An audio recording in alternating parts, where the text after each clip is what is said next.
retenir de l'épreuve du Qatar, épreuve, un nom qui qualifie bien, une course marquée par la chaleur. Fallait-il retarder le départ ? Quant à Lewis Hamilton, en sortant son coéquipier au premier virage, il a réveillé sa face cachée. Trop viril en piste, il n'assume pas ses faits d'armes en se drapant dans un discours bien pensant à l'opposé d'un Verstappen. Alors Hamilton est-il le roublard de la F1 ? Autre discours qui choque, celui d'Helmut Marko. Est-il devenu un boulet pour Red Bull ? Et que dire de Checo Pérez ? Qui pour le remplacer ? Débat.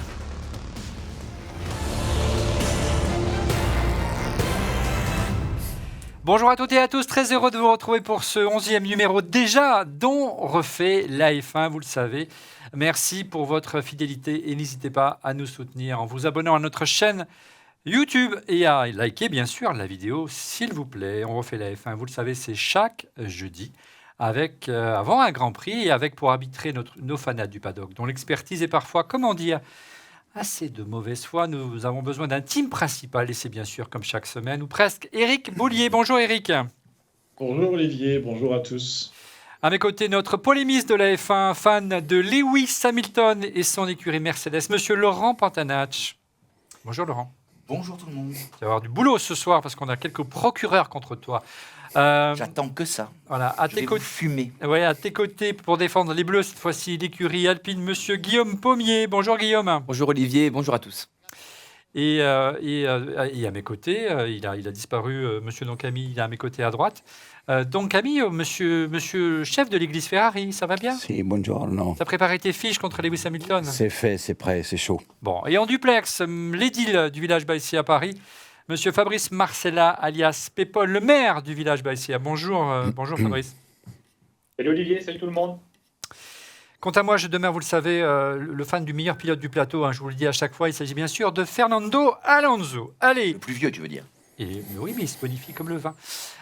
Contrairement à d'autres pilotes avec une étoile sur le capot. Un mot au S'il y sujet avait de bons vins en Angleterre, ça se saurait. Voilà, c'est clair. Un mot au sujet de notre sponsor NordVPN. Rien que pour vous, NordVPN vous propose une offre spéciale avec 4 mois d'inscription supplémentaire si vous souscrivez un abonnement de 2 ans en cliquant sur le lien en description de l'émission ou encore en photographiant ce magnifique QR code que vous avez vu passer à l'écran. C'est une façon de regarder les commentaires belges exceptionnels. Exceptionnel. Nous avons un Italo-belge sur le plateau, donc il ne faut citer personne. Un Les Italo-belge. commentaires d'un vigneron. C'est beau, Ouais. ça continue. Ouais. Ouais. Alors, est-ce que vous êtes prêts, messieurs, pour un premier sujet ? Radio check. Radio check. Loud and clear. Allez, on enchaîne avec donc les dernières polémiques qui ont suivi le Grand Prix du Qatar. Et on commence par celle qui concerne, bien sûr, Lewis Hamilton.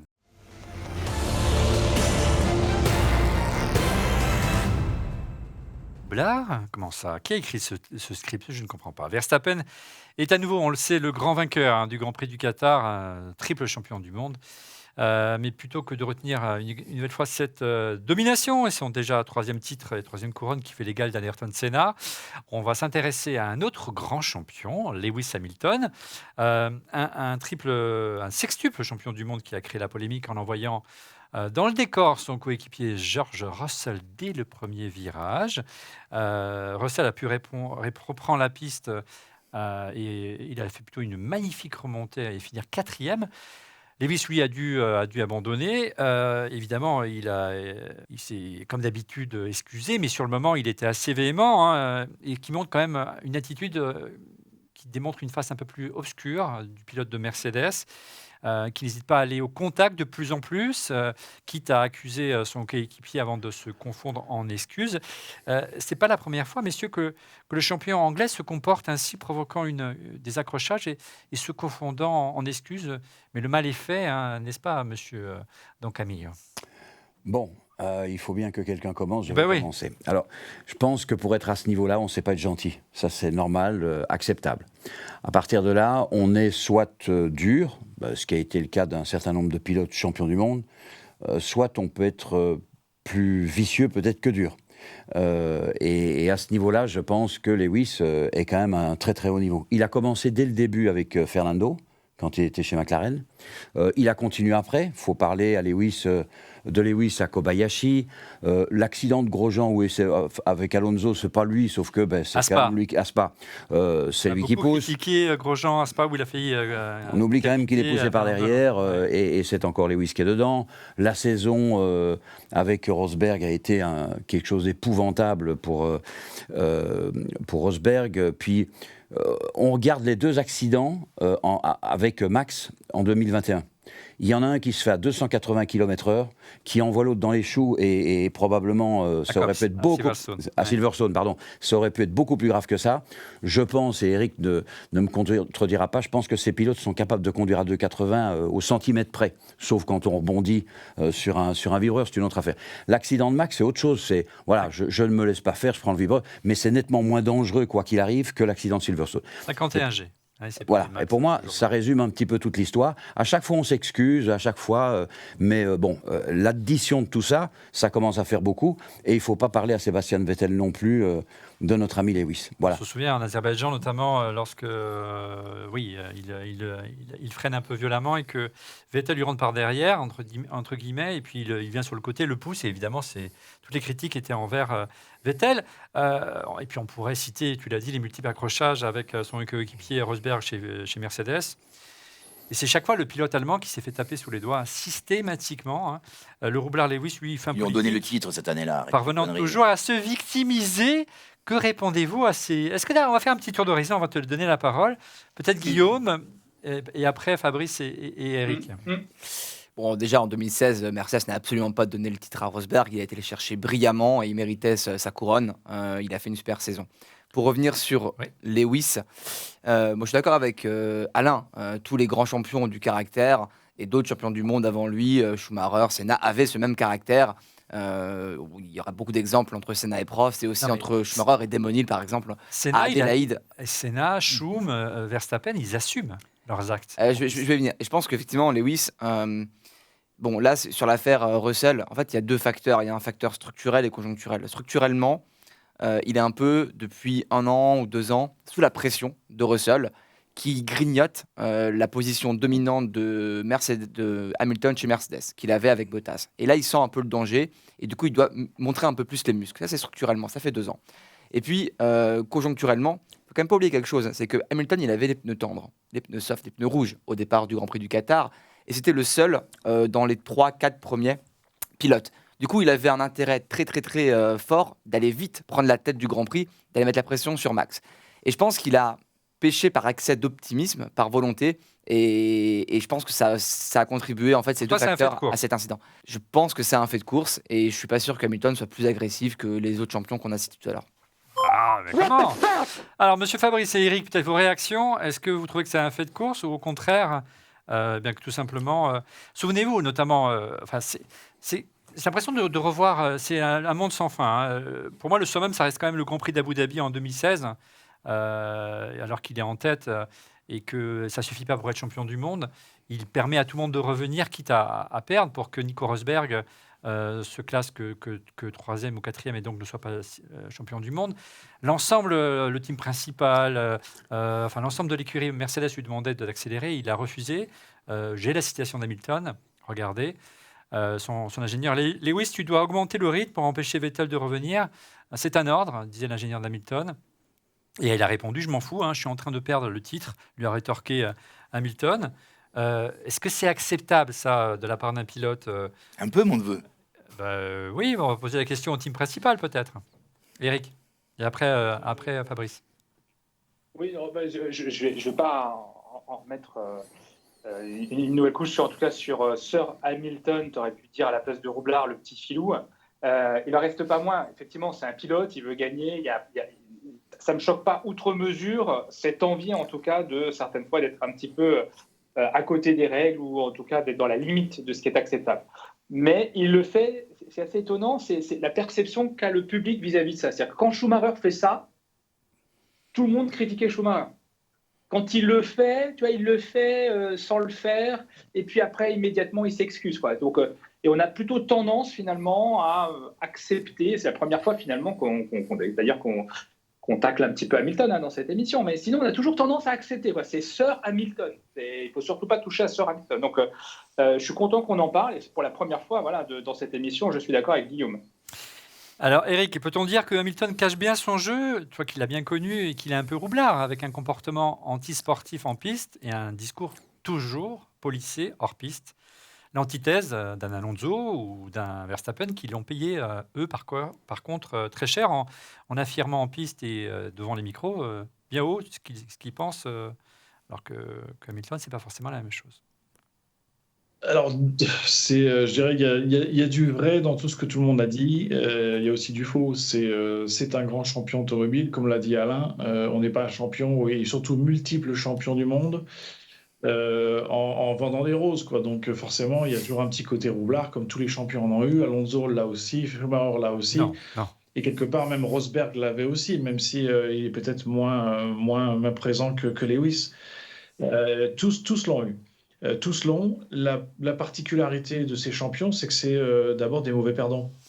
Donc ils ont tous ça en commun en trait de caractère. Donc effectivement, le côté émotionnel, le côté... quand tu es sous pression et que tu vas pas gagner ce qui est ton Graal en fait, en permanence, gagner la course, gagner le championnat, et que tu vois que tu vas le perdre, on peut pas blâmer Lewis à ce moment-là, en 2016 par exemple, même si effectivement la réaction, on la comprend, on la comprend pas, on la supporte pas. Mais bon, le gars, il consacre toute sa vie, comme toute l'équipe d'ailleurs. Donc c'est vrai que quand on pose la question, est-ce que c'est normal ce qu'il répond à l'ingénieur ou pas, je fais une réponse de Normand, c'est oui et non. Parce que c'est un travail d'équipe, donc il doit respecter l'équipe. Tu l'aurais sanctionné, toi, en tant que type principal. En même temps, lui, dans sa tête, il doit se dire à ce moment-là, de toute façon, que ce soit moi ou pas moi qui gagne, l'équipe Mercedes est déjà champion du monde. Donc ça ne changera rien pour eux. Et donc, il n'y a que lui, en fait, qui perd, en fait. Ouais. Donc, si vous voulez... oui, alors roublard, non, je dirais non. Après, mauvais perdant, oui, comme ils le sont tous d'ailleurs. Après, voilà, si on reparle de l'accident de Silverstone l'année dernière, c'est aussi l'homme à abattre, d'accord. Un Max Verstappen qui est en pleine ascension, on va dire. Ce que fait Lewis, clairement, il se positionne juste à côté de la voiture avant le virage pour montrer à Verstappen, c'est moi le patron, il faut que tu me laisses passer. Et l'autre lui dit non, en gros. Donc il lâche pas et ils se retrouvent au contact parce que cette vitesse-là et dans le temps imparti qui est en quelques dixièmes, ils auraient pu le faire comme à Monza. À Monza, c'était quelque part moins dangereux, même si ça reste toujours dangereux, parce que les deux voitures se sont montées l'une sur l'autre. Là, ça a été spectaculaire parce que c'était à 280, mais c'était la même chose. C'était exactement la même chose. C'était excusez-moi l'expression, deux coqs qui montraient à chacun qui est le patron, quoi. Good job. Solid. Very solid. Je n'aurais pas dit mieux moi-même. Laurent, allez, réponds s'il te plaît à ces vives attaques. Non, vous avez tout dit. Alors, je vais prendre trois choses. Je vais à bonne école, donc je c'est de structurer. La première chose, c'est... Conjoncturel, s'il te plaît. Ouais, c'est structurel. C'est plutôt structurel ou conjoncturel, toi, par contre? Bon, bref. Ou émotionnel. Émotionnel. Le coup à jouer, c'était effectivement les pneus tendres et pour passer devant. Le deuxième, c'est que instinctivement, et ça se voit très très bien. Donc sur le moment, j'ai une réaction mais hyper violente. J'ai dit putain, mais il déconne. De toute façon, il pouvait pas passer Russell. Pourquoi il essaye de forcer la porte? Tu vois, il y avait aucune chance qu'il passe. Après, j'ai regardé les images. Alors oui, bien sûr, il va s'excuser. C'est la faute. Tout le monde dit que c'est la faute. Attends. C'est toujours comme ça. Est-ce que je peux parler ou pas? Parce que sinon, tu peux parler. Tu me dis, on passe au sujet suivant. Donc, moi, j'ai regardé les vidéos. J'ai regardé au ralenti les vidéos donc embarquées d'Hamilton, les vidéos de Russell. Russell se fait prendre comme un bleu en fait. C'est-à-dire qu'Hamilton, dès le départ, il le coince. Non, je te dis juste que ce que fait Hamilton, il le fait volontairement. Volontairement, il veut bloquer Russell en se mettant dans une position où en fait Russell est bloqué.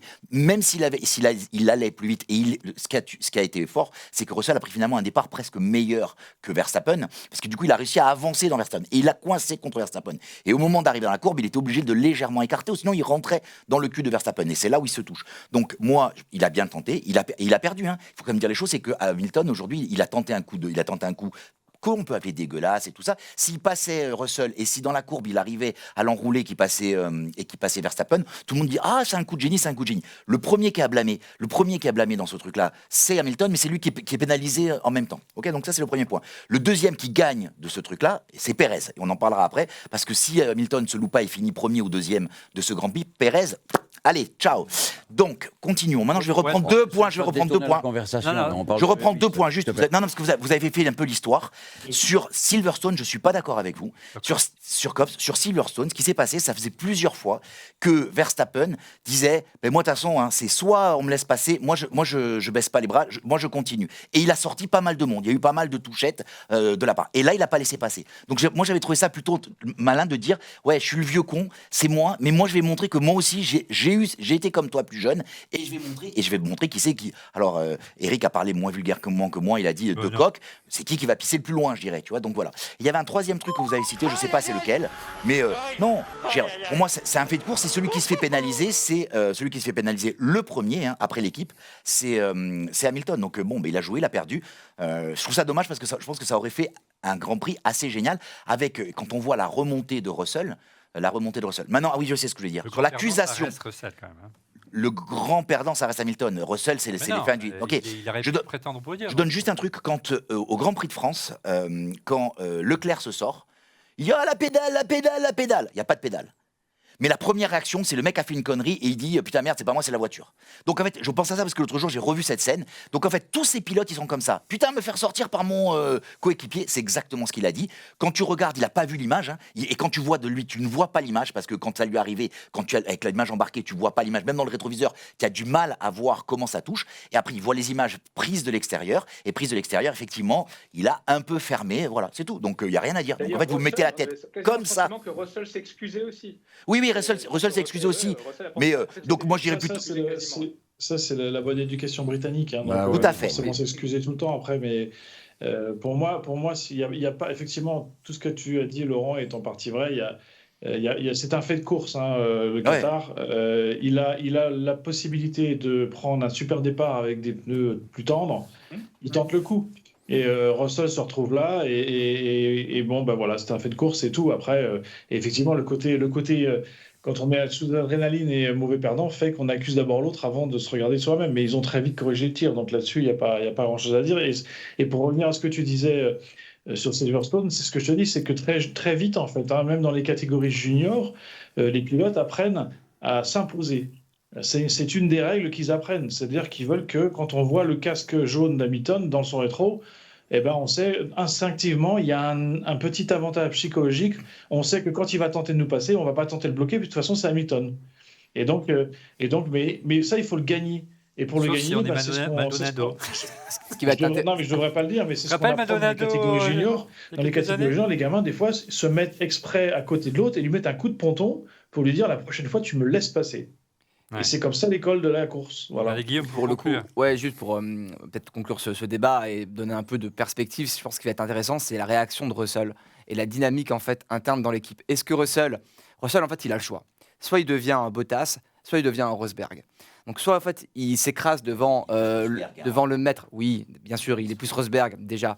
Mais en fait, on est à un moment clé. Soit il s'écrase devant le maître, le vieux lion Hamilton, vénéré par Laurent et tous les autres. Et Laurent. Soit en fait il choisit la résistance face au vieux Hamilton et il prend sa place, il s'impose. Et d'ailleurs Rosberg cette semaine ou la semaine dernière, je sais plus, lui a conseillé d'être résistant et de ne rien laisser passer Hamilton. Et il faut qu'il fasse ça pour s'imposer et devenir lui-même champion du monde, comme Rosberg l'a fait. Il a un problème, Russell. C'est que Russell, tu sais, c'est comme dans ce sport où finalement qui est très très bon, et ça se voit dans le tennis. Dans le tennis, il y a des mecs qui sont excellents. Et à un moment donné, il y a 2 stars. Et les mecs sont tellement bons qu'ils te laissent pas de place. Et toi, finalement, si ces gars auraient pas été là, toi, tu aurais été le premier, mais tu n'arriveras jamais à les battre. Et Russell, j'ai peur qu'ils soient un peu dans cette configuration. C'est le syndrome Andy Murray. Ouais, c'est le syndrome Andy Murray. Non, mais parce que derrière, il y a le jeune Italien là, Kimi Antonelli, je sais plus comment il s'appelle là, dont je vous ai parlé la semaine dernière. Qui arrive derrière. Donc, tu vois, il va arriver dans 2, 3, 4 ans. Qui est déjà signé, à l'âge de 12 ans, il était signé chez Mercedes. Et tu vois, et tu te dis, moi, je suis le prochain. Il vient d'être sacré, d'ailleurs. Il vient d'être sacré champion de Formule Renault. C'est ça. Et tu vois ce truc, et tu te dis, purée, je suis là, c'est maintenant qu'il faut que je joue des coudes, c'est maintenant qu'il faut que je m'impose, parce que finalement, la jeune génération, quand tu vois un Piastri, tu vois, les mecs, ils se battent, ils ont le couteau entre les dents. Et ce qui est intéressant, c'est qu'il y a 20 places, peut-être bientôt 22, mais on en discutait avec Eric avant, le niveau, grâce au budget cap, le niveau des pilotes a terriblement augmenté.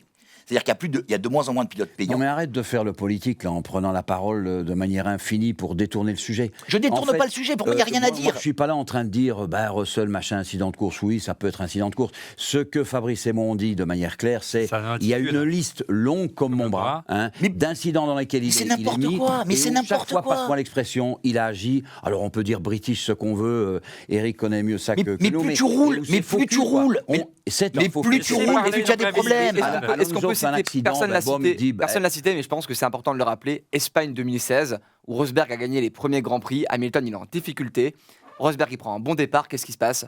Paul, il lui rentre dedans, les deux Mercedes au tapis, et Verstappen gagne sa première course chez Red Bull. Pour son qui on a 50-50, on a dit. Personne. Non, c'est chaque fois c'était Rosberg qui s'en prenait plein la gueule. S'il arrête sa carrière. En tant que grand supporter de Rosberg, ça aurait dû être Hamilton qui. Bien sûr, on n'a jamais tapé sur les doigts d'Hamilton. Le gars, il a commencé dès le début. Avec Alonso, il arrive, bam, ça commence. Dès qu'il sent de la résistance, on joue le Et il est septuple champion du monde, et comme tous les autres, bien sûr. et comme tous ceux qui ont été. Et Senna était comme ça, il se battait. Je ne détourne pas la conversation. On ne le cachez pas. Voilà, comme ça, c'est. Il faut le reconnaître, on l'a dit. Tous les grands ont été comme ça, mais il faut juste le reconnaître. Il assume. Je maintiens, j'assume. Allez, assez parlé d'Hamilton, on va s'intéresser à l'autre polémique du dernier Grand Prix du Qatar. Il s'agit bien sûr de la chaleur.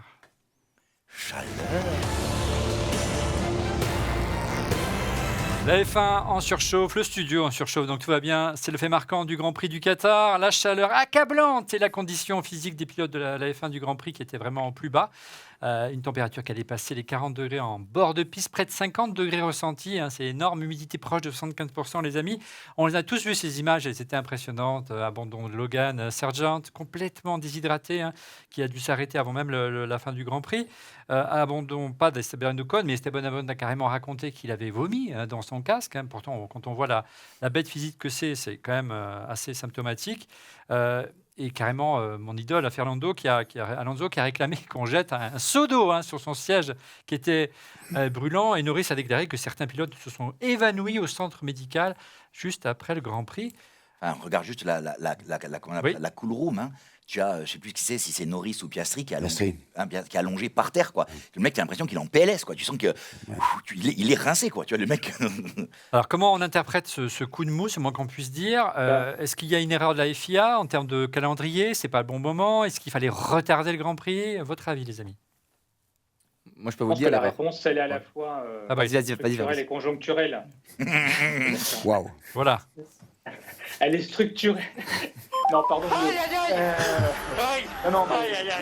j'ai du mal à me dire comment, quand tu es un pilote et que tu subis tout ça, comment tu arrives à piloter une voiture de façon aussi précise et sans te mettre dehors. Comment tu fais pour continuer à piloter une bagnole quand tu as vomi 2 fois dans ton casque? Déjà, vomir une fois sans casque, c'est quand même compliqué à assumer. Voilà. Et donc, je suis vraiment épaté par ça. La performance, finalement, c'est vraiment des surhumains pour pouvoir faire ça. Et je me dis, mais pourquoi on la laisse faire ça? Parce qu'on met en danger tout le monde, en premier lieu, bien sûr, le pilote, et puis tous les pilotes qui les entourent. Est-ce que ça valait le coup? Est-ce qu'on est capable d'arrêter une course? Et j'ai l'impression que non, quand vraiment ça dérape. La preuve, c'est que là, finalement, les données, on les avait peut-être pas avant, mais pendant la course, on savait qu'il faisait très chaud et on savait que les pilotes souffraient. Et pour autant, on a préféré continuer à avoir une course qui aille jusqu'à sa fin. Donc, est-ce qu'on sera un jour capable de se dire, non, tiens, là, on stoppe, quoi. Comme quand il y a trop de pluie qu'on peut pas, comme ça s'est passé. Ou retarder, c'est Alonso qui disait qu'il aurait fallu retarder un petit peu le Grand Prix, mais c'est vrai qu'avec les enjeux de diffusion télé, c'est parfois un peu compliqué. Il y a un problème complémentaire, c'est que c'est un circuit physique, quoi. Quand tu vois les enchaînements, la vitesse à laquelle ça se passe, le nombre de J qu'ils prennent, c'est encore un truc qui rend la chose compliquée. Maintenant, ce qu'il fallait faire. Très vite, la solution qu'il fallait mettre en place. Il ne faut pas aller au Qatar, c'est tout. Il faut arrêter en fait de mettre ces grands prix en plein désert. Le prochain, c'est quoi? C'est au Sahara, c'est ça. Il faut revenir à une Formule 1 avec des grands prix en Europe. et pas aller dans tous les recoins de la Et tête. ça, c'est un problème structurel. Je veux dire, mais le problème, Au sud de la France, plus précisément. évidemment. Non, mais, Structurel, conjoncturel et conservateur. Ouais, conservateur. D'accord. honnêtement, non, mais le centre de la France à Manicourt nous convient très bien aussi. Non, tant que c'est je en préfère le France, sud de la Ça France. me convient très bien. N'est-ce pas, monsieur Mais Pouillet il faut Aujourd'hui, arrêter. c'est vraiment la première fois où je suis toujours d'accord avec Guillaume. Merci. Je Il faut suis à arrêter. 100% Guillaume. Mais malheureusement, en fait, Good job. malheureusement, Voilà, ça vas-y, marchera tu peux pas. mettre- Ça marchera pas. Tu On peux a mettre beau. du yellow flag, là, vas-y. Oui. Ouais, c'est pas. Il y a le flag, Non, mais ok, d'accord. on résiste. Je serai là pour résister, mais je veux dire, il y en a marre d'aller dans tous ces. Alors, j'ai rien contre ces pays-là. Il faut pas le dire Ah, trop si, fort il faut d'ailleurs. avoir. Non, il faut pas. Alors, Oui. il y a quand même un petit peu il y a un autre élément dont il faut se tenir compte, c'est l'histoire des pneumatiques, qui a fait que le nombre de tours était limité et que n'ayant plus à protéger entre guillemets les pneus, surtout l'état des pneus, les pilotes se sont donc lancés dans 3 ou 4 séances qualif de 18 tours. Donc, ce qui fait que ça n'a pas Je trouve ça plutôt sympa, moi, arrangé les d'ailleurs. choses. Ça n'a fait qu'aggraver en fait. Maintenant, dans les conditions de chaleur et tout qu'il y a eu, c'est vrai que c'était particulièrement difficile et que arrêter une course, pour répondre à ta question, Fabrice, c'est pas possible parce qu'il y a trop de contrats, trop de contraintes légales et financières. Mais par contre, c'est vrai qu'ils auraient pu peut-être décaler le départ de la course, mais encore ça, c'est compliqué aussi, quoi. Alors, regardez cette déclaration de Jason Button qui a bien résumé le problème. Le plus gros problème pour eux est que leur corps a été soumis à des jets latéraux très élevés pendant si longtemps, en plus exacerbés par les 18 tours de qualif, qui ne pouvaient plus respirer. Ils ne sont pas en mesure de faire entrer l'oxygène dans le sang, c'est donc le plus gros problème. Mais je trouvais plutôt sympa, finalement, cette contrainte qu'a fixée Pirelli d'empêcher les pilotes d'aller au-delà de 18 tours. C'est grave. Attends, t'imagines, on arrive à un niveau où en fait les pneus se dégradent tellement que tu dis on ne tient pas plus de 18 tours pour la sécurité. Non, c'est pas une dégradation, je t'interromps Laurent, c'était le problème Structurel, des structurel, ouais, oui, c'est structurel. Pour reprendre le terme, c'était un problème structurel, effectivement, Ouais, d'accord, une vibration, un problème vibratoire sur les pneus où en fait personne ne savait que les vibreurs avaient été refaits et que le design avait été changé apparemment. Alors, on a perdu notre ami Fabrice, mais il va revenir dans un instant. Est-ce que justement, Non, mais c'était sympa, sauf qu'il n'y avait pas de stratégie. au-delà de la polémique, est-ce Non, mais que c'était sympa, mais il n'y avait pas de ne stratégie. pas justement obliger les écuries justement à Alors, je s'arrêter vois deux problèmes, moi, ça. Je vois deux problèmes. Le problème numéro de 1, c'est 15 que ou 16 tours pour tu changer supprimes la stratégie, parce que du coup, tout le monde tourne à 18 tours. Donc, Ouais, mais c'est des ils vont être à batchs de. fond. Ouais, mais donc du coup, c'est que des Non, mais qualifs. tu peux partir en tendre comme Ouais, mon mais ami Hamilton. c'est compliqué, tu vois ce que je veux dire. Finalement, tu te rends compte que, tu vois, c'est un peu tout le truc. La deuxième problématique que je vois ça, c'est que ils veulent réduire le nombre de pneus, on veut supprimer la chauffe des pneus parce que c'est pas écolo, machin, bidule. Et là, en fait, tu t'en fous parce que tu consommes un nombre de trains de pneus sur juste le Grand Prix qui est énorme. En tout cas, C'est pas cohérent. Tu consommes plus d'essence, ça En tout cas, il y a certainement une erreur de calendrier, puisque l'année prochaine, le Grand Prix du Qatar est prévu le 1er décembre 2024. Allez, autre polémique récurrente, celle-là. Celle créée par les déclarations à l'emporte-pièce de M. Helmut Marko, le conseiller et dirigeant de l'équipe Red Bull. On en parle.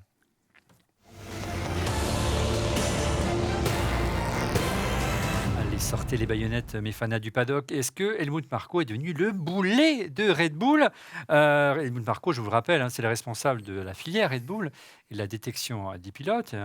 Et puis, ces derniers mois, ces dernières années, il a multiplié les déclarations pour le moins maladroites. La plus marrante, c'était pendant le Covid. Souvenez-vous, il voulait réunir tous ses pilotes et leur administrer le virus pour les immuniser. Voilà, une technique bien efficace. Et puis récemment, c'est des déclarations concernant Sergio Pérez. Je cite, « Nous savons qu'il a des problèmes en qualification. » Il parle de Checo. « Il fluctue, il est sud-américain. » Et dans sa tête, il n'est tout simplement pas aussi clairement concentré que l'était Max Verstappen, qui, bien entendu, vous avez bien compris, n'est pas sud-américain, ou Sébastien Vettel. Il a déclaré ça sur Service TV, qui est la chaîne de Red Bull. Messieurs, comment, pour paraphraser Lewis Hamilton, mon cher Laurent, comment peut-on tenir de tels propos en 2023, Laurent, franchement? En fait, il a toujours été comme ça. Il a toujours eu un côté. Alors, si je dis nazi, on va me dire qu'il ne faut pas dire ça, mais il a un côté quand même. Il a un côté quand même. Très directement, en fait. C'est le geste qu'il m'a fait. Non, mais il a un côté. Enfin, Il a dit il a un côté, il n'a pas dit il a dit. Donc quelque part, je soutiens Laurent pour le Oui, coup. non mais Il a un côté. il a un côté. Il a pas un côté commode. Il fait trembler le paddock et en tout cas les pilotes. Hein, il a égorgé à main nue un nombre de pilotes incalculable. Hein, donc on va pas parler des Gasly. Il y a une liste des Kvyat. Je sais pas, ils en sont à 7 ou 8. Donc c'est un gars qui est pas commode. D'ailleurs tu le regardes, il est pas commode et c'est pas seulement parce qu'il a qu'un œil. Hein. Au-delà, le Mexique, c'est pas un pays d'Amérique du Sud. Hein, Non, c'est un pays d'Amérique centrale et les Mexicains n'ont pas du tout à voir. Après, il connaît mal sa géographie, oui. Puis accessoirement, il y a déjà des pilotes d'Amérique du Sud qui sont. Il y a quand même bons. quelques. Ouais, il y a au moins 2 champions du monde en Amérique du Sud, quoi. Tu vois, 3 même d'ailleurs. Tu as raison, excuse-moi, j'avais oublié. Avec Piquet. Fangio, Senna et Piquet. Et Piquet, ouais. La qualification, Senna, c'était quand même pas le plus nul. Hein. Oui. Non, mais ce que je veux dire, c'est clair. le mec, il est. Et ça, je dis toujours, Drive to Survive, il y a des choses qui sont un peu romancées, tout ça, mais ça nous a permis aussi de voir des images qu'habituellement on ne voyait pas. C'est-à-dire des images d'une caméra furtive qui passe dans le paddock et tu vois une discussion. Tu vois des discussions entre Horner et Marco. Tu as l'impression qu'ils sont en train de comploter. Tu es en train de préparer le prochain coup qu'il va faire. Enfin, j'aimerais pas le croiser dans une rue sombre. Hein. 40, on sait où il est. Mais c'est pas un peu scénarisé selon vous, un peu tout ça? Non, parce que je te parle pas de. Les caméras. Je ne te parle pas de quand il est devant les caméras. Je te parle au moment où, par exemple, il y a un pilote qui passe et la caméra suit le pilote et où tu le vois en train de discuter sur le côté, tu vois, où il est juste dans le champ, mais ça dure, c'est furtif. Et tu le vois, il est comme ça, il est petit. Tu vois, il a avec les mains, ils sont en train de. J'ai dit, mais c'est quoi? C'est ça, quoi. Ces mecs-là, moi, c'est une terreur. Ça va pas durer longtemps, ça va plus durer longtemps, mais c'est une terreur, quoi. Alors, Eric, on va faire un peu d'histoire. Écoute, non, alors déjà, il n'est pas petit, il est grand, physiquement parlant. Il était petit à la caméra. Non, après, il se voûte après 80 ans, un peu. Il a aussi. Il a fait son temps, on va dire. Hein, je suis désolé de dire ça. Il a près à 80 ans, je crois. Hein, ouais. Donc, il y a aussi peut-être une certaine lassitude. Et puis, bon, il faut comme. Je ne vais pas faire de langue de bois, Olivier, mais. Un peu c'était quand même les yeux et les oreilles de Mateschitz. Hein, et donc, depuis que Mateschitz est parti, ça a été, entre guillemets, les boulettes médiatiques de trop. Et donc, forcément, contrairement à ce que notre ami Christian Horner raconte dans le journal le Mirror, le Daily Mirror, c'est quand même...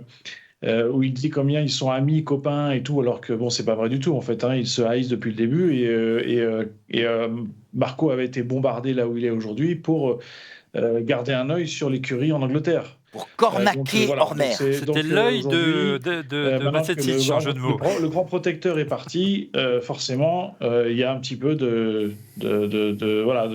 Donc on est bien Eric, on est bien d'accord qu'il a toujours été, Helmut Marko, un électron libre et il n'apparaissait pas dans l'organigramme officiel de l'écurie Red Bull. Hein. Tout à fait. Ouais. Et aujourd'hui, quand vous lisez entre les lignes, bon après il y a ce qu'on sait nous du paddock, mais quand on lit entre les lignes dans la presse, effectivement, je pense que le départ de Marco a été acté. Alors, c'est effectivement en creux, et c'est la raison pour laquelle on abordait ce sujet aujourd'hui, c'est qu'il y a des rumeurs qui se multiplient sur le fait que Helmut Marko prendrait la porte et que ce serait donc Christian Horner qui qui aurait donc les pleins pouvoirs. Quelle était la répartition des rôles entre les deux hommes? Est-ce qu'effectivement, on a bien compris ce que tu as dit, Eric, et c'est une info qu'on n'a pas entendue ailleurs, merci, que Helmut était là pour surveiller et cornaquer Christian Horner. Tu m'as même raconté qu'à un moment donné, il a même été viré, hein, Christian Horner, de chez Red Bull. Hein. Il y a eu des histoires sur ce sujet, effectivement, et que clairement, la présence d'Adrian Newey a permis à Christian Horner de, en tout cas, conserver son rôle. Mais en même temps, bon, il faut admettre que la paire a plutôt bien réussi, dans le trio, en tout cas. Mais ça s'est pas fait forcément en pleine harmonie, on va dire. Ouais, car oui, il y a eu quelques moments assez tendus, mais finalement, ils ont même été... les amis alliés à un moment donné. On se souvient l'année dernière que Porsche a été obligé d'abandonner son projet de se rapprocher de Red Bull parce que Horner et Helmut Marko étaient front debout. Ils ne voulaient pas entendre parler de Porsche. Hein. Maintenant, d'un autre côté, on aborde un sujet avec un gars qui est plutôt pas de bonne composition. Ouais. Mais je ne veux pas être trop traditionnaliste, mais je dirais que la Formule 1 était plus fleurie à une certaine époque, quoi. C'est-à-dire que là, dès qu'un pilote commence à soit avoir un geste de mauvaise humeur, ou va aux toilettes à un moment où il ne devrait pas, on lui tombe dessus. Et à un moment, il faut arrêter, quoi. Là, on exagère, je trouve. Il faut que tout soit policé. Ouais, mais là, il y va fort. Moi, j'apprécie ce conservatisme renouvelé. désolé, Alain, parce que j'étais habitué à un Alain post-moderne, et je retrouve un Alain traditionnel, j'en suis très heureux. Non, j'aime conserver les vraies et les bonnes valeurs. Quand on peut progresser, je suis ouvert. Il est quand même très borderline, le garçon. Il est limite extrême Donc, borderline. attends, tu penses que Lance Stroll aurait dû non pas pousser son physio, mais le tabasser, lui prendre un coup de poing, en fait? Non, puisqu'il est déjà réprimandé simplement en faisant ce qu'il a fait. Au-delà de la difficulté, on a bien compris, pour revenir sur Helmut Marko, c'est que bien qu'il soit plus dans l'organigramme, qu'il soit un électron libre, ses déclarations étaient vraiment assimilées à celles d'un dirigeant de Red Bull, et ça a causé beaucoup de tort à l'écurie. Il porte un gilet Red Bull. Il n'est pas là avec un gilet blanc ou un gilet bleu ou un gilet truc. Il a quand même énormément apporté. C'était quand même un détecteur de talent formidable, l'éclosion de Verstappen, Vettel notamment. Il ne faut pas manquer de respect à cette personne. Il semblait quand même assez indéboulonnable, mais c'est vrai qu'il a multiplié les déclarations malheureuses. Et ça semble être tendu ces derniers temps sur le choix des pilotes avec Christian Horner, notamment. Allez-y, les amis. Pour ça De Vries, notamment. C'est de lui dont tu veux parler, j'imagine. Et effectivement, il a fait quand même quelques erreurs. Et c'est le cas peut-être de Nick De Vries. Il a imposé De Vries, apparemment, par rapport à Horner.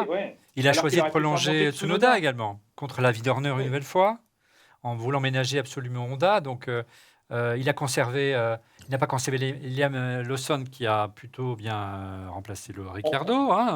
On voit qu'il est aussi très bon dans la motivation de ses pilotes. Regardez Sergio Pérez, par exemple, qui performe bien grâce à lui en ce moment. Donc, il est assez bon dans la dynamique d'équipe. Après, il y a quand même 7 titres de champion du monde en moins de 15 ans. Je pense qu'il ne faut pas l'oublier.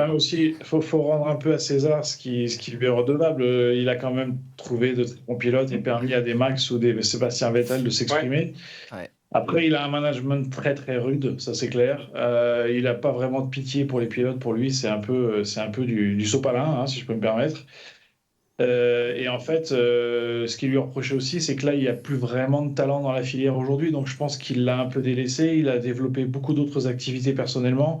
Et effectivement, aujourd'hui, quand Red Bull quand même dépense plusieurs millions d'euros tous les ans dans une filière de jeunes pilotes, il n'y a pas vraiment de talent aujourd'hui qui ont percé. Et à l'inverse, on voit une filière Mercedes qui a cartonné avec un Ocon et aujourd'hui et un Russell et qui arrive avec Antonelli. Il y en a d'autres dans la filière Mercedes qui dominent un peu. Donc c'est vrai que je pense qu'il y a plusieurs choses en fait qui lui sont reprochées un peu. Et comme on disait tout à l'heure, c'est qu'il est arrivé peut-être à un âge aussi où il a perdu un peu l'attention. Et donc les quelques débordements médiatiques font que il n'a plus le support d'avant. Donc certains s'en donnent à cœur joie pour lui faire payer peut-être ce qu'ils ont dû subir plus tôt. Laurent, on l'a dit, Dietrich, c'est dur, Mateschitz n'est plus là. Et les nouveaux, c'est ceux qui les remplacent et qui managent maintenant le Red Bull, semblent plutôt vouloir confier les rênes à seulement Christian Horner. On pense à Oliver Mintzlaff, c'est ça, c'est le responsable de la gestion sportive de la marque. Les amis, je vous laisse. Salut. À bientôt. Salut Fabrice. C'est ça aussi qui pousserait au départ Helmut Marko, Laurent. Oui. Bon, après, encore une fois, aujourd'hui, il jouait l'œil de Moscou pour l'œil de Moscou. Il en a qu'un en plus, donc c'est parfait pour Mateschitz. Et aujourd'hui, tu vois, quand on sait, c'est lui qui a révélé. C'est lui qui a révélé que, par exemple, Horner avait une proposition de Ferrari et pour le retenir, ça avait coûté, je sais pas, très très cher à Red Bull. Dans la presse, on entend des chiffres, tu vois, entre 5 et 10 millions d'euros par an en salaire de Christian. Donc, tu vois, finalement, il a joué le jeu de Christian. Donc on lui donne plus de pouvoir. Certainement que Christian a dû bien le remercier de ce geste-là. Au passage, par la déclaration, il se positionne un peu au-dessus en disant ça nous a coûté cher, mais en fait, ça a coûté cher à Red Bull. Donc pour vous, l'avenir semble assez sombre, l'heure de la retraite semble venue pour Helmut Marko, messieurs. Ouais. Oui, on est d'accord. 80 ans, je pense qu'il a dépassé l'âge légal depuis longtemps. Bref, allez, restons chez Red Bull pour parler cette fois-ci du cas Checo Pérez. De qui?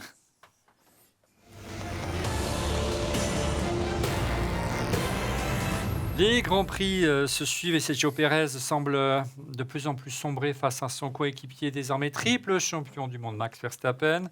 La question, c'est plus tellement est-ce qu'on va remplacer Pérez, c'est qui et quand Et parce que là, que ce soit la course sprint, il a abandonné encore suite à un accrochage. Donc ils sont littéralement, il ne s'est pas qualifié pour la Q1 et pour la Q3. Donc il était 13e pour la course du dimanche, pour se classer 10e. A priori, il devrait terminer la saison, mais moi, je ne le vois pas continuer l'année prochaine, les amis. On cherche peut-être une sortie honorable pour lui. Il y a plein de rumeurs qui se sont précipitées ces dernières semaines. Bah, peut-être que c'est chez Telmex qu'on a la solution. Moi, j'en sais rien. C'est le principal soutien financier. Ouais, je sais pas. Ouais. Ouais. Il y a un truc qui m'a fait marrer parce que la Formule 1 devenant de plus en plus populaire, les mèmes fleurissent. Et un des trucs que j'adore, c'est le support. Donc c'est une fille qui fait ça, elle a un casque et elle fait comme si elle parlait. Alors un coup elle parle tu vois, j'ai à l'écurie Red Bull, un coup à l'écurie McLaren, des fois elle décroche celle qu'elle avait fait sur les commandes de pizza qu'on avait vu et tout ça. Ouais, c'est pour Ferrari quand ils arrivent au stand et qu'il faut une demi-heure pour changer les pneus. C'est ça. Bon voilà, tu vois, c'est blague. Et donc là, elle a fait un truc. C'est pas grave. Je peux raconter, je peux dire ou pas? Merci. Et donc elle a fait un truc génial, c'est elle répète ce qu'on lui dit parce que tu vois, elle avec son micro, donc elle est filmée, elle dit double DNF de Red Bull, génial, double abandon de Red Bull, génial. Et donc elle est en tenue McLaren, et les deux McLaren sur le podium, d'accord. Et qui est à côté de Piastri et truc? Et là ils disent Verstappen. Et tu vois, double abandon et Verstappen, et tu vois, tu te demandes comment c'est possible, quoi. C'est quand même, tu vois, c'est mythique. Et on vit en fait cette espèce d'enfer, de descente aux enfers depuis donc la course précédente. Et là, c'est pas mieux. Il a fait des sorties de dépassement de piste. Il part 13e, il finit 10e. Tu as le Russell, Russell qui se retrouve 17e, qui finit 4e, pardon. Tu imagines la remontée, et il a la meilleure voiture. Donc je pense que c'est une atroce descente aux enfers. Red Bull, champion du monde, sans lui, il est pas là quand ça se passe. Non, mais il n'est pas là quand ça se passe. Verstappen, triple champion du monde, pas là. Les années précédentes, il a bien aidé quand même. Non, mais je sais. Ce que je veux te dire, c'est que c'est pour lui. Il est flingué. C'est pas sans lui, c'est que la course où ça se fait, le mec, il est inexistant. Tu vois, personne ne va l'interviewer parce que ce qui lui est arrivé, c'est pas agréable. Mène la peine pour lui. Red Bull lui aurait fixé un objectif de résultat pour qu'il conserve sa place l'année prochaine, terminer absolument 2e du championnat du monde cette année. On a donc même évoqué des rumeurs d'une possible retraite qui ont été démenties par Checo. On annonçait qu'il pouvait se retirer et annoncer son retrait lors du Grand Prix du Mexique.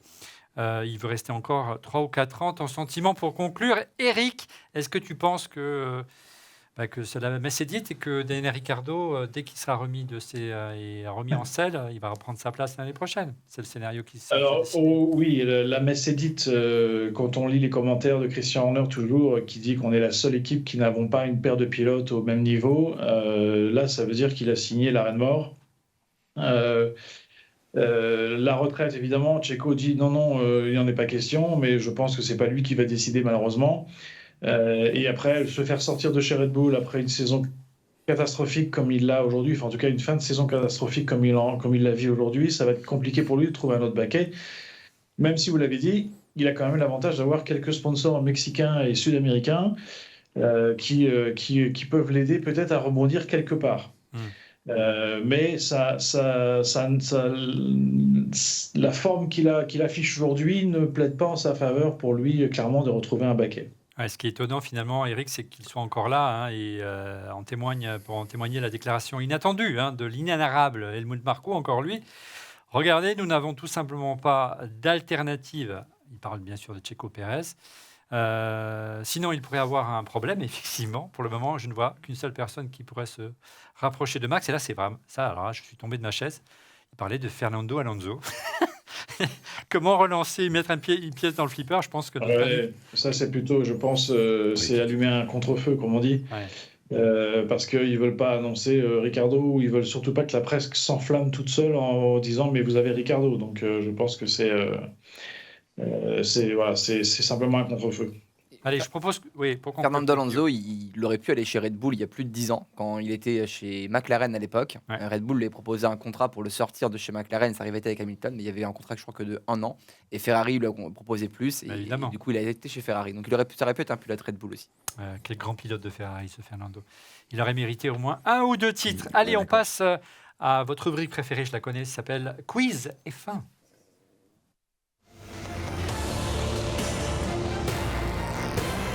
Elles sont là, les questions, et comme chaque semaine, les chroniqueurs sont prêts aux pires choses pour essayer d'avoir des infos sur les questions que je leur pose, et j'essaie de tenir. Alors vous savez, vous connaissez la formule, 4 questions, et si vous répondez dès la première, vous avez 4 points, et ainsi de suite, 3 points, 2 points et 1 point.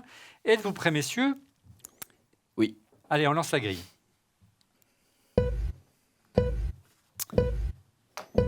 Attention, il s'agit d'un pilote. J'ai débuté en Formule 1 avec Minardi. Alonso.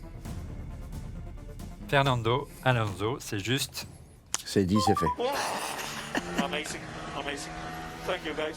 Et je vous promets que j'ai pas communiqué les questions, hein, Eric. Le deuxième Non, point. fallait pas mettre Alonso dans les questionnaires. J'ai remporté le championnat du monde de Formule 1 à 2 reprises, donc effectivement Fernando et Alonso. J'ai également remporté les 24 heures du Mans, et je suis originaire d'Oviedo en Espagne, et j'aurais même rajouté je suis meilleur pilote de F1 de tous les temps, mais ça je le garde pour moi quand même. Je sens comme un coup de massue là qui est tombé sur le studio dont on refait la F1. Messieurs, il va falloir réagir. 4 points. Allez, Guillaume. Ouais. C'est ça, Guillaume, on compte sur toi. Hein. On enchaîne avec un patron d'écurie. J'ai débuté ma carrière chez Peugeot Sport. Jean Todt. Non. Fama. Et oui, Bruno Bruno Fama. Fama. Bravo, Eric. On est mort. Et là, Bon, là, c'est juste ok. Ouais, un bon. point. Good job. Solid. Very solid. Bruno Fama, qui est l'actuel patron et directeur d'Alpine. J'ai rejoint, donc j'ai par la suite rejoint la FIA en 2019. J'ai rejoint Alpine en 2022 et j'ai succédé à Laurent Rossi au poste de directeur d'Alpine cette année. 8-0, ça fait mal, les Il amis. va nous écraser. Allez, vous pouvez encore revenir. Un pilote. J'ai été membre de la Ferrari Driver Academy et était pressenti pour un avenir au sein de l'équipe italienne. Pressenti pourquoi? Pour un avenir au sein de l'équipe. Bon, allez, je le tente parce qu'il y a on a du retard. Ouais. Jules Bianchi. Jules Bianchi, bravo, le regretté Jules Bianchi. Mon manager était bien sûr Laurent, qu'est-ce Nicolas qu'on Todd. En 2014, j'ai réalisé l'exploit de marquer des points lors du Grand Prix de Monaco, malgré une modeste Marussia. Et je suis décédé, hélas, le 17 juillet 2015, des suites d'un tragique accident au Grand Prix de Japon 2014. Un petit mot sur Bianchi, peut-être, toi qui l'as côtoyé, Eric. Peu de talent chez ce pilote. C'était un très, très, très, très grand talent qui... sa voie était déjà tracée, effectivement, et il aurait été un grand champion français, en tout cas, ça c'est sûr. Et donc, évidemment, grosse pensée à lui et à sa famille. Allez, un autre, pas un autre grand, non, oui, on peut dire, non, pour moi, c'était pas un grand, un ancien patron de la Formule 1. Je suis poursuivi pour fraude fiscale en Grande-Bretagne. Bernie Ecclestone. Bernie Ecclestone, bravo. Elle était facile, elle était d'actualité. Ouais, celle-là. c'est facile, là, ouais. J'ai été l'ancien propriétaire de l'écurie Brabham. J'ai révolutionné la F1 pour en faire un business, ça c'est vrai. Hein. Et je suis surnommé le grand argentier de la Formule 1, bien sûr, Bernie Il a Ecclestone. plaidé coupable. Il paye 400 millions de dollars d'amende. Je crois que c'est plus Non, que ça. 650. Ouais. 650, ouais, pas mal. Paille. Donc, en régie, ça fait 8-4-4, c'est ça? Exactement. Allez, vous pouvez encore revenir. Un pilote. J'ai été coéquipier d'Ayrton Senna. On des risques. Bon, allez, je le tente parce qu'on a du retard. Ouais. Alain Prost. Non. En 1995, j'ai failli perdre la vie dans un accident au Grand Prix d'Australie. Ah. Eh oui. Tic-tac, tic-tac. Non, non. Je peux pas revenir du coup, non. Non, tu peux pas revenir. Non, non. Ah, je veux- Hakkinen. Eh oui, Mika Hakkinen, 12 points. On me surnomme le Finlandais volant. Et j'ai remporté le championnat du monde de Formule 1 en 98 et 99 à la barbe de Ferrari, de Schumacher, bien sûr. Monsieur Mika Hakkinen qui est parti. Bravo. Ouais, Moi, bravo. je dis bravo, respect. Ouais, amazing, encore une fois. Ouais, ouais. Amazing, amazing. Thank you, guys. Ça fait mal là, en régie. Hein. 11 pour Eric. Guillaume 4, Alain 4. Donc il a d'ores et déjà gagné, mais pour le plaisir, la dernière. Allez, on va essayer peut-être de faire plaisir aux anciens. C'est une écurie. Je suis la première écurie à remporter un championnat avec un moteur turbo. Renault. Mais non. Non, Renault, c'est le truc. C'est BMW. Oui, mais c'est pas une écurie. C'est Brabham, pardon. Oui, mais est-ce que je peux l'accepter, celle-là? Ouais. Il l'a dit 2 fois, du Non, coup. vas-y. Il l'a dit 2 fois. Ah oui, mais de toute façon, tu ne reviendras pas. Non, mais bon, dans ce cas-là, c'est bon. Ok. Et j'ai remporté à 4 reprises le titre de championnat du monde de F1. Mon fondateur est le seul pilote à l'histoire de la Formule 1 à avoir remporté un championnat du monde en tant que pilote dans une voiture portant son propre nom, bien sûr, il s'agissait de Brabham. Et j'ai quitté la F1 et disparu en 1992. J'ai jamais compris pourquoi ce nom n'est jamais revenu en F1, un nom aussi prestigieux que Brabham. Et encore une fois, une écrasante victoire de notre team principal, Monsieur Éric Bouilly. On applaudit, bien sûr. Bravo. Merci. Allez, on conclut Pour comme répondre chaque à ta semaine. question sur Brabham, c'est parce que tout l'héritage du nom va à son fils David. Ouais, mais pourquoi pas, voilà, tu vois, plutôt que As, ou plutôt que, tu vois, voilà. Parce qu'il y a des problèmes peut-être de négociation de droits et ainsi de suite. Je sais pas. Voilà. Allez, on enchaîne avec les pronos du Grand Prix du Texas.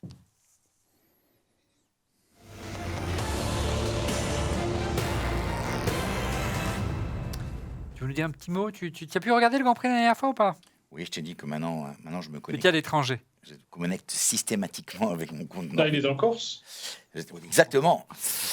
Tu sais que je suis un expatrié. Et donc, non, mais tu sais que depuis qu'on se connecte avec NordVPN, c'est top. Et voilà, donc on l'a déjà dit sur les émissions précédentes. On peut faire 2 choses. Hein. La première, c'est tu te connectes sur un autre pays, et typiquement la Belgique, c'est top, parce que j'ai donc écouté les commentaires, et c'est vrai que c'est un autre style. Hein. Je ne connaissais pas de Gaëtan, et j'ai trouvé ça assez frais, assez original. Et voilà. Et donc, pour tous ceux qui veulent nous voir avec moins de pubs, qui m'envoient un message privé, je leur explique comment faire. Voilà, et on vous offre une offre spéciale, hein, NordVPN, avec 4 mois d'inscription supplémentaire si vous souscrivez un abonnement de 2 ans en cliquant sur le lien en description de l'émission, encore en scannant le QR code qui s'affiche à l'écran. Allez, avant les pronos du Grand Prix de Texas, on revient sur les pronos du Grand Prix de Qatar. On va relever à nouveau les points. Alors, je vais mettre en 1 Verstappen, Ouais. en 2 Carlos Sainz, Bien. et en 3 Lando Norris. Verstappen, Lewis, Norris. Verstappen, Lando, Charles. Verstappen, Norris, Hamilton. On en a 2. 2 sur On a 3 et deux. au bon Ah ouais, on en a Ouais. 2. Putain, moi, j'ai jamais été aussi bon. Hein. Bon, ouais, c'est pas mal, mais personne n'a trouvé. Le seul à avoir trouvé jusqu'à maintenant, je ne vais pas m'envoyer des lauriers, mais c'est moi. Bref. Malheureusement, la fiabilité de Ferrari n'est pas assez suffisante pour que je puisse gagner mon pari. Quoi. C'est ça. dommage. On en parlera lors du Mon prochain. père, vous ne dites rien. Non. D'accord. Allez, vas-y, pronostic. Vous ne l'excommuniez Ça ne vaut pas. l'excommuniez pas de Non, ce on studio. Allez, on passe par les Grands Il Prix du était Qatar. excommunié. Alors, quels sont Structurellement. vos Grands Prix, quels sont vos pronos du Grand Prix de Texas? Et on commence justement, messieurs, avec Guillaume. Alors, Pour être très très très original, en 1 Verstappen, aïe. en bien. 2 Lando Norris, en 3 George Russell. Laurent. Ah, ça me plaît bien. Je vais faire Verstappen, Hamilton, Piastri. Verstappen, Hamilton, Piastri. Hamilton, bon, d'accord. Le temps. Eric, ton le prono. cœur qui parle. Verstappen, évidemment. Je mettrai Piastri en 2e et je mettrai Russell en 3e. Donc, Camille. Max, Oscar, Lando. Oscar Piastri et Lando Norris. Et moi, je prends des risques. Je ne sais pas comme vous. Je mets Norris, vainqueur, première victoire en Grand Prix ce week-end. 2e Piastri, 3e Russell. Alors voilà, ça c'est Là, une c'est- grosse là, cote. Ah ouais, là c'est Grosse courageux. cote, Pour une messieurs. fois, Rendez-vous qui est courageux. dans 15 jours. C'est la fin d'On refait la F1. Merci de l'avoir suivi, les amis. On se retrouve donc dans 15 jours. Puisqu'on va faire, on va parler, on va se reposer un petit peu entre temps. Vous le savez, On refait la F1, c'est tous les jeudis avant un Grand Prix. Soyez au rendez-vous et pour être prévenu en temps réel de la mise en ligne de l'émission, je vous invite à vous abonner et à cliquer sur le petit pouce. Ça fait énormément plaisir. Allez-y. Merci encore, messieurs. À la semaine prochaine, plutôt dans 15 jours. Soyez au rendez-vous. Salut!